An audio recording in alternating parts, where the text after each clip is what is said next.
رسول من الله يتلو صحفا مطهرة فيها كتب قيمة.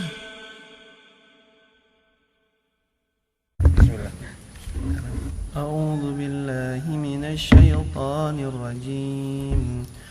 ولقد علمتم الذين اعتدوا منكم في السبت فقلنا لهم كونوا قردة خاسئين. Langsung tafsir. Baca dulu وجعلناها نكالا لما بين يديها وما خلفها وموعظة للمتقين. Tafsir 65 dulu aja. قال المفسرون ولقد علمتم يا معشر اليهود ما حل من البأس بأسلافكم من أهل القرية التي عصت أمر الله فيما أخذه عليهم من تعظيم السبت فاحتالوا Di sini enggak ada di sini. لاصطياد السمك في يوم السبت بوضع الشباك وحفر البرك ثم اصطادوا السمك يوم الأحد حيلة إلى المحرم فلما فعلوا ذلك مسخهم الله قردة منبوذين. Bismillahirrahmanirrahim. Innalhamdulillah. Dicari arti kata manbuz di situ. Cari. Innalhamdulillah nahmaduhu wa nasta'inuhu wa nastaghfiruh wa na'udzu billahi min shururi anfusina wa min sayyiati a'malina. May yahdihillahu fala mudilla lahu wa may yudlil fala hadiya lahu. Asyhadu an la ilaha illallah wahdahu la syarika lahu wa asyhadu anna Muhammadan abduhu wa rasuluhu la nabiyya ba'dahu. Allahumma 'allimna ma yanfa'una wanfa'na bima 'allamtana warzuqna al-ikhlas wat-taufiq was-sadad fi aqwalina wa fi a'malina. Qala Allah ta'ala wa laqad 'alimtumul ladzina i'tadaw minkum fis sabt. Wa laqad dan telah mengetahui kalian alimtum kalian telah mengetahui siapa yang telah kalian ketahui yaitu alladzina i'tadaw minkum fis sabt. Itu hai Bani Israel. Coba lihat sejarah kalian, nenek moyang kalian dahulu. Kalian tahu itu, ada di antara mereka orang-orang yang i'tadaw fis sabt. Alladzina, orang-orang yang i'tadaw, yaitu tidak melanggar aturan. Minkum di antara kalian. Yaitu di antara nenek moyang kalian itu ada yang melanggar di hari Sabtu.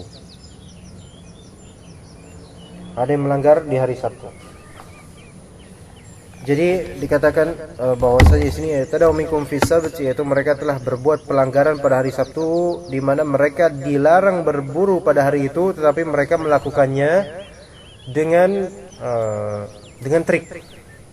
Jadi begitulah Yahudi. Ketika dilarang sesuatu, mereka tetap melakukannya namun dengan trik. Ya, seperti babi dilarang, mereka tetap aja memanfaatkan minyaknya dengan trik mereka, atau lemaknya dengan trik mereka. Nah, jadi i'tadaw minkum fis sabt, tadinya dilarang untuk memancing di hari Sabtu dengan hikmah Allah. Ya Allah Ta'ala yang menginginkan begitu. Namun kemudian mereka mancing di hari Ahad, tetapi memulai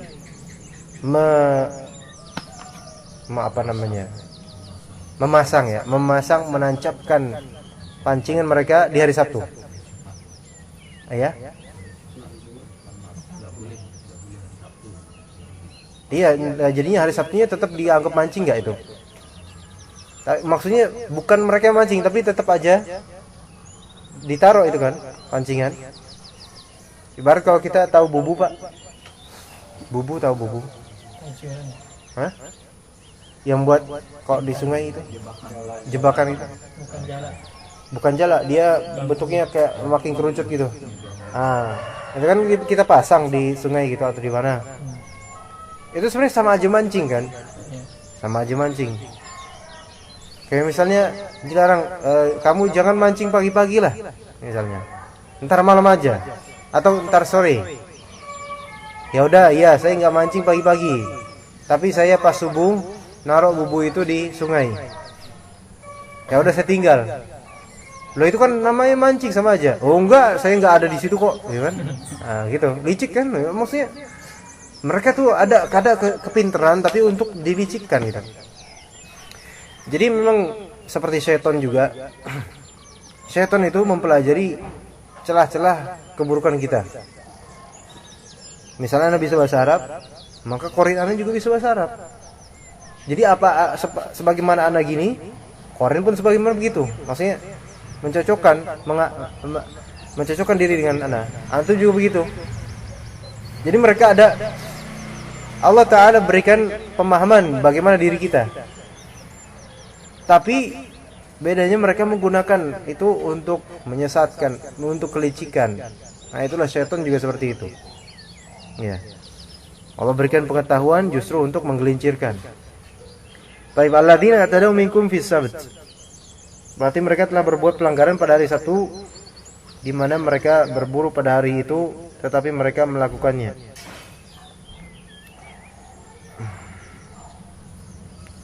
Nah di sini dikatakan dalam tafsir Al-Isar, yaitu tatkala Allah mengharamkan kepada mereka untuk berburu pada hari Sabtu, tetapi ada sekelompok dari mereka, jadi nggak semuanya, tapi sekelompok dari mereka yang membuat rekayasa terhadap hukum syara' dan mereka pun melakukan perburuan. Tapi direkayasa oleh mereka dengan cara mereka trik, nge-cheat gitu ya, dengan cara trik ya. Di hari Sabtu. Faqulna lahum kunu qiradatan khasiin. Maka kami katakan untuk mereka, qulna lahum, ya kami katakan untuk mereka, kunu, jadilah kalian. Ini fi'il amr bukan kunu fi'il amr. Tapi amr yang di sini bukan amr syar'i, tetapi amr kauni. Amr kauni, segi penciptaan. Jadilah oleh kalian qiradatan khasiin. Qiradah kera, khasiin hina. Jadi jadilah kalian hina dengan menjadi monyet. Baik, gimana kita mengimaninya? Apakah hak menjadi monyet? Ini khilafiyah di antara ulama. Apakah secara hakiki menjadi monyet truk gitu, jadi monyet gitu? Atau gimana? Nah, ini khilafiyah di antara ulama. Yang hak adalah sesuai dengan zahirnya. Allah mengatakan kun fayakun kan? Jadilah ini maka jadi itu. Maka jadilah dia monyet. Karena Allah yang menginginkannya sebagai hukuman atas mereka. Nah, tapi yang batil adalah dengan mengatakan bahwa monyet yang ada sekarang keturunan Yahudi. Enggak benar itu. Karena sebelum mereka jadi monyet, udah ada monyet sesungguhnya gitu. Jadi enggak kita bilang monyet di Ragunan, oh ini lihat nih ada orang Yahudi nih. Enggak juga. Karena kadang orang Indonesia pun ada juga yang mirip monyet. Nah, lebih-lebih teori Darwin ya mengatakan manusia asalnya dari monyet. Nah ini gimana ya? Enggak benar juga ya. Jadi kunu qiratan khasiin, jadilah oleh kalian monyet yang hina. Khasi hina. Baik. Ini yang disebut istilahnya namanya masakh. Masakh, mim, sin dan kha. Masakh itu adalah perubahan karena kutukan dari bentuk asli ke bentuk binatang atau bentuk benda. Ya. Kalau tangkupan perahu kalau itu benar, itu namanya masakh. Tangkupan perahu itu yang jadi batu bukan? Atau apa itu? Hah? Oh, malin kundang. Nah, itu yang jadi batu ya. Kalau tangkupan perahu itu jadi apa? Perahu tendang jadi gunung. Ya. Enggak tahu dah tuh. maling kundang jadi batu ya. Nah, kalau itu juga wallahu alam, tapi kalau misalnya terjadi itu yang disebut apa? Masakh. Kemudian apakah masakh itu masih possible untuk terjadi zaman sekarang? Masih possible. Masih. Jadi masakh itu perubahan bentuk asal ke bentuk binatang atau benda karena dikutuk. Iya, karena dikutuk. Masih mungkin. Makanya na'udzubillah, jangan sampai kita menantang syariat ini. Kalau zaman dulu keajaibannya enggak beda mas sekarang keajaibannya. Sekarang pesawat terbang, kereta api. Mungkin orang-orang Bani Israil zaman dulu kalau ngeliat sekarang, wah, bingung. Ini semua sihir nih kayaknya nih. Begitu juga dengan kita melihat ketika itu orang jadi monyet. Waduh. Tapi sekarang masakh juga ada terjadi babi ngepet misalnya. Ya. Itu masakh juga bukan masakh. Itu sebenarnya penghinaan buat orang tersebut. Jadi kadang begini, syaitan membuat beberapa trik supaya orang tersebut terhinakan dengan ketamakannya. Pengen kaya, jadi babi ngepet. Dia satunya jaga lilin istrinya, satunya jadi babi online langsung membangun network ke rumah-rumah, ya kan? Kemudian belum lagi dengan cara menggesekkan bokongnya ke tembok, kemudian nanti dapat duit dan seterusnya. Nah, itu kan kalau misalnya ketangkap dibunuh saat itu kena itu orang gitu kan? Mitosnya gitu. Walaupun benar, ya itu mati udah orang itu. Jadi setan menghinakan dia untuk supaya jadi seperti babi gitu. Nah, begitu juga orang-orang Yahudi ini, setan membisiki mereka untuk mancing aja, dimanipulasi, direkayasa syariat Islam. Akhirnya kemudian dikutuk jadi monyet. Ya kadang ada juga selain babi ngepet, ada bebek ngepet.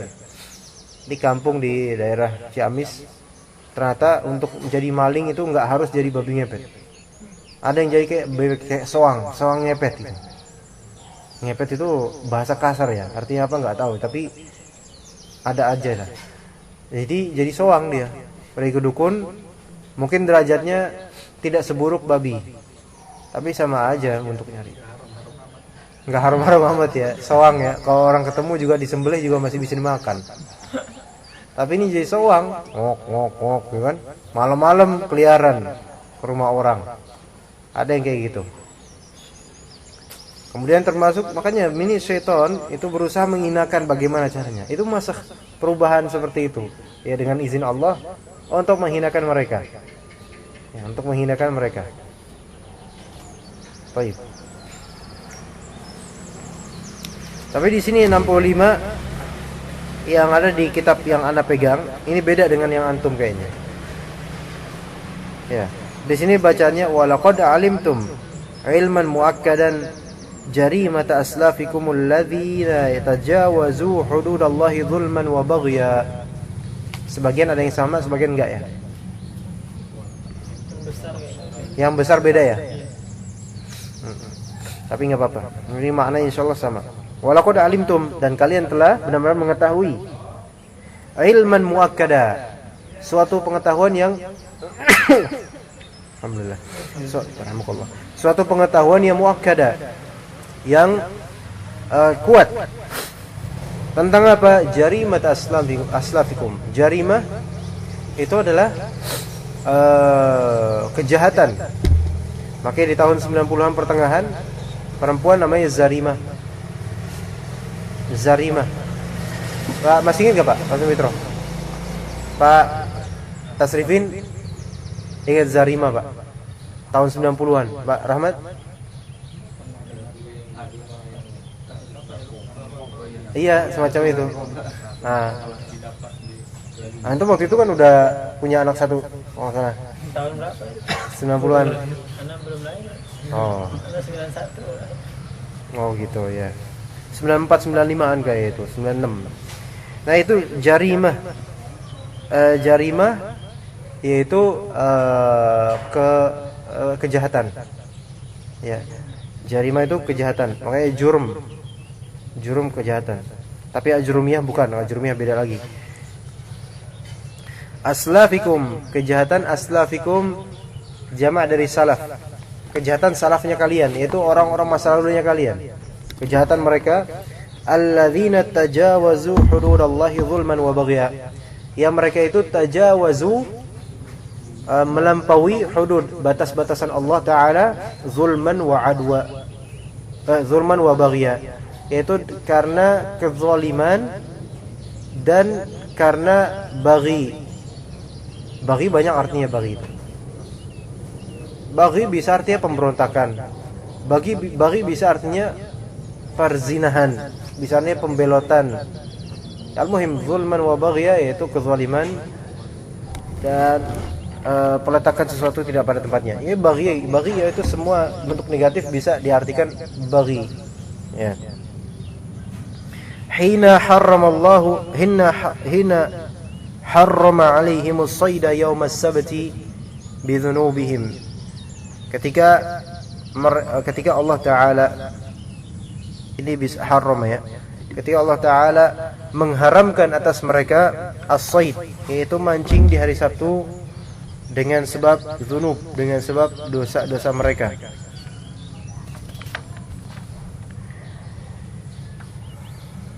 Fa nasabu fihi asyibaka wa sadu al-hitan. Nasabu yaitu menancapkan. Nasab itu menancapkan, ya. Menancapkan asyibak, yaitu sebenarnya syibak itu web, jaring. Seperti sekarang apa namanya? Jaring, ya, jaring. Jala. Semacam jala gitu. Kayak ditancapkan itu jala.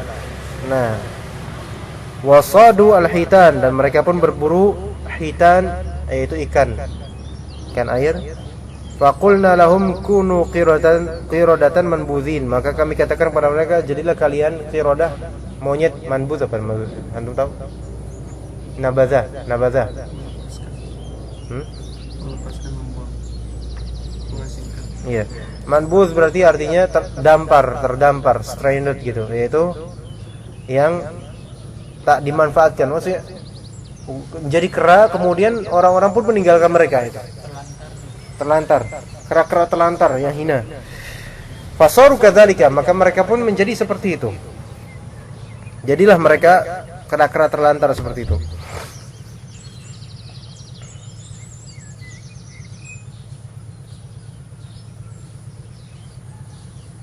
Baik.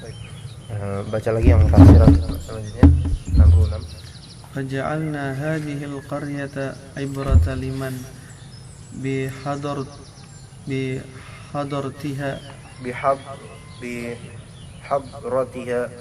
بحضرتها من القرى يبلغهم خبرها ومحل بها وعبرة لمن يعمل بعدها مثل تلك الذنوب وجعلناها تذكرة للصالحين ليعلموا أنهم على الحق فيثبتوا عليه.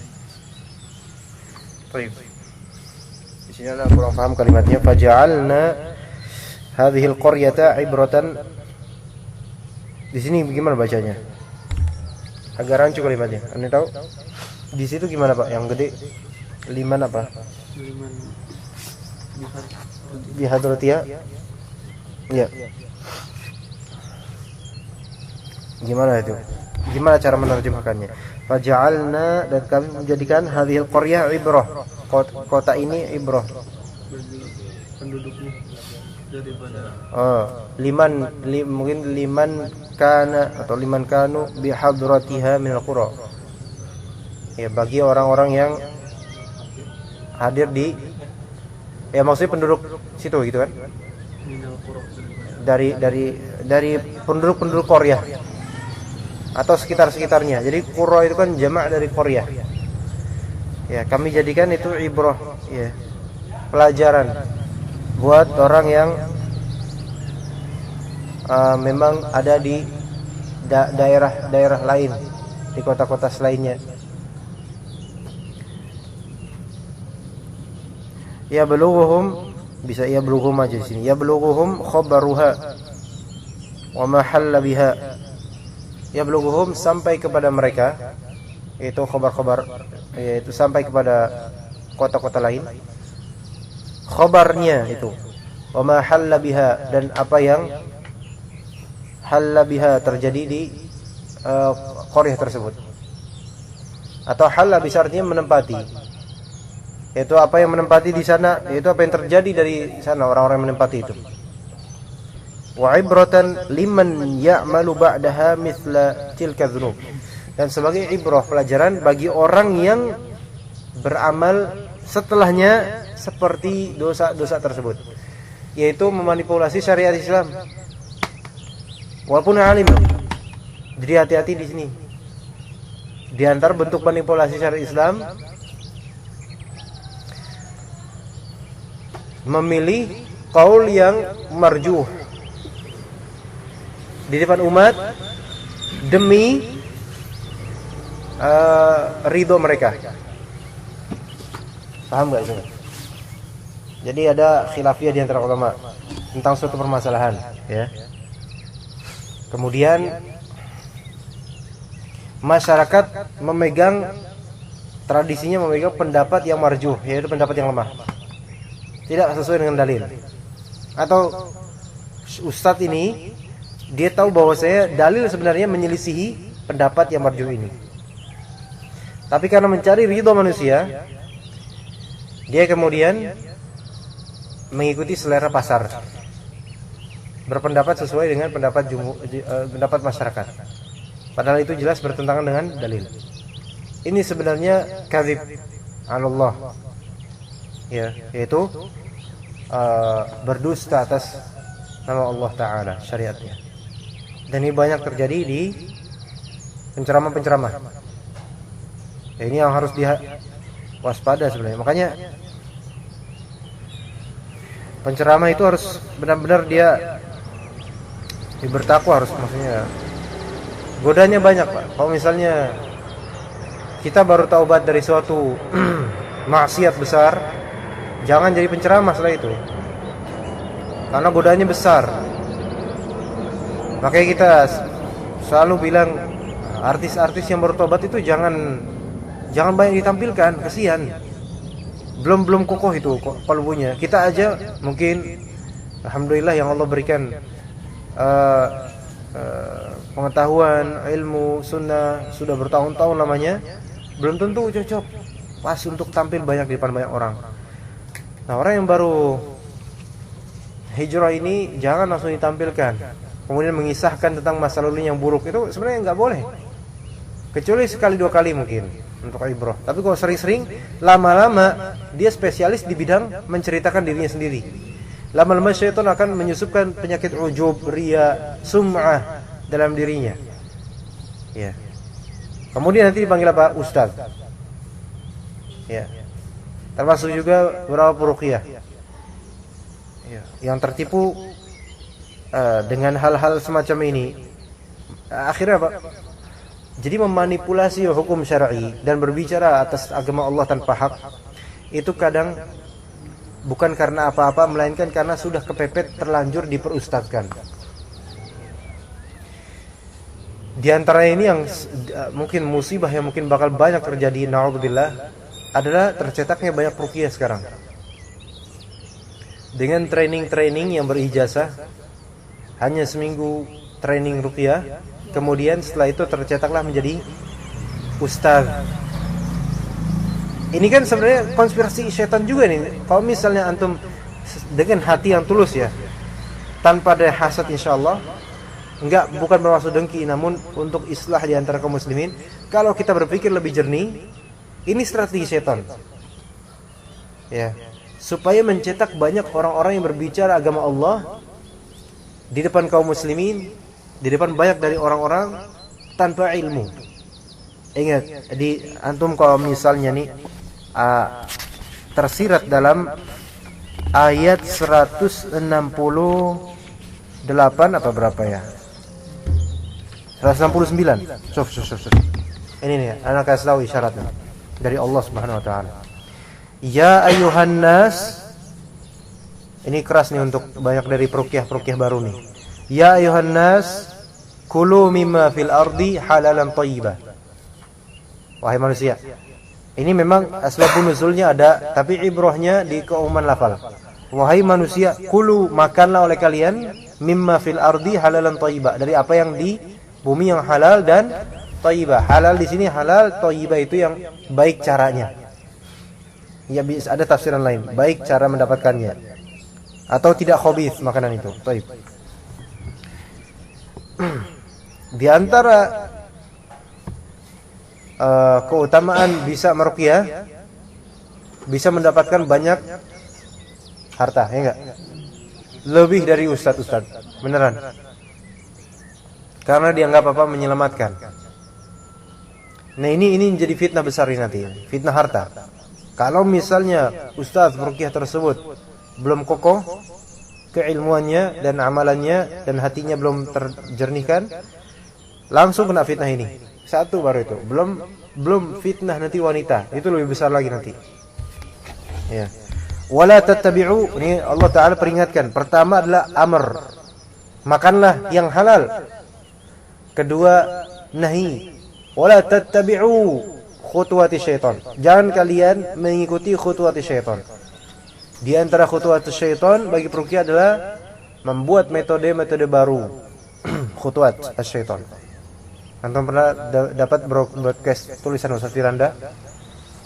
Seseorang karena ayat kursi malah dia kerasukan setan. Wah, gimana tuh?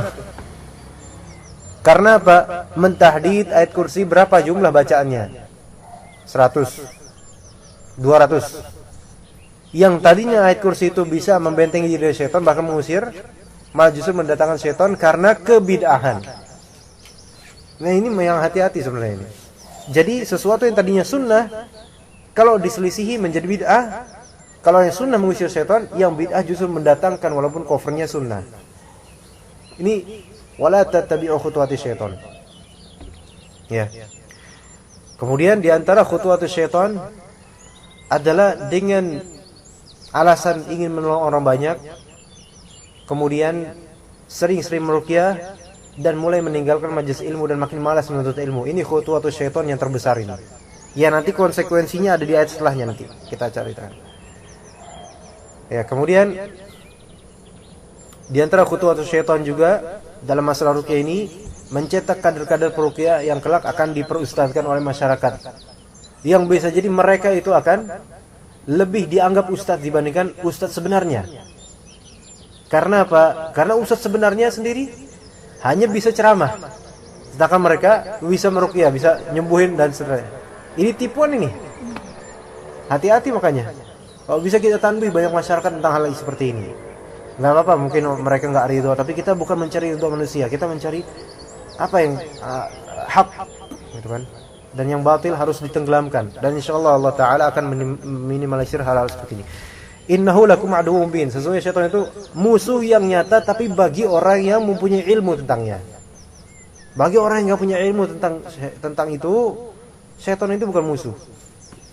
Makanya tidak sedikit peruqyah tanpa disadari atau kalaupun sadar, na'udzubillah, dibantu oleh mereka dalam meruqyah. Dan itu udah pernah kita rasakan. Na'udzubillah. Nah, syaitan itu ya'murukum bis-su'i wal fahsya wa an taqulu 'ala Allahi ma la ta'lamun. Ada 3 di sini. As-su' yaitu keburukan secara umum, al-fahsya kekejian, kezaliman, perzinahan, dan yang paling parah dari 3 itu yang ketiga, wa an taqulu 'ala Allahi ma la ta'lamun. Berbicara atas agama Allah yang tidak diketahui. Dan yang ketiga ini akan besar dan akan banyak seiring banyaknya peruqyah-peruqyah yang baru. Karena apa? Ini di dasarnya pemetaannya kita tangkap. Pengkaderan peruqyah untuk baru supaya nanti bisa meruqyah orang banyak. Itu kan setan membisiki apa? Oh, ini maslahatnya bakal banyak untuk kaum muslimin. Tapi kalau kita lihat nanti ke depannya apa yang wakil terjadi, peruqyah ini akan diperustazkan. Ya kan? Akan diperustazkan. Jadi ustaz mereka akan dipanggil ustaz. Orang kalau misalnya dia belajarnya sedikit atau jarang belajar, nggak pernah ke pesantren, nggak pernah ikut kajian, jarang, kemudian disebut ustaz, itu kan ada perasaan-perasaan, aduh, ya, GR dan semacamnya. Yang ketika nanti Ada orang manggil mas doang, rasanya tuh sakit hati. Kok orang pada manggil ustaz, antum manggil saya mas. Kemudian kalau udah dipanggil ustaz, itu kalau ditanya sesuatu, orang yang jahil kemudian dipanggil ustaz, ditanya sesuatu dia nggak tahu jawabannya, dia akan menjawab tetap. Gengsi untuk menjawab, anak nggak tahu, wallahu alam. Tapi menjawab sesuai dengan logika dia tuh. Ini fasadnya makin besar, yang diinginkan syaitan. Ya, jadi berhati-hatilah.